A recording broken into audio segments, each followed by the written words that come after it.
Tara mga idol, rides tayo dito sa Jeddah. Nakakamiss na rin kasi mag-rides kaya naisipan ko ngayong gabi.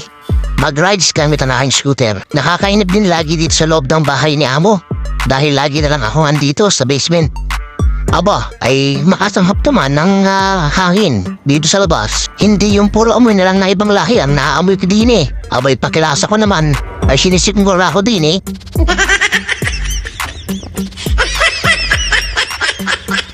Ito pang scooter ko minsan ang nakapagpawala ng stress ko dito sa trabaho. Aba, stress libre yan. At kahit solo lang ako dito sa pag-rides ko ay talaga namang nag-e-enjoy talaga ako. Kesa naman magbuhumok ako dun sa bahay ni Amo.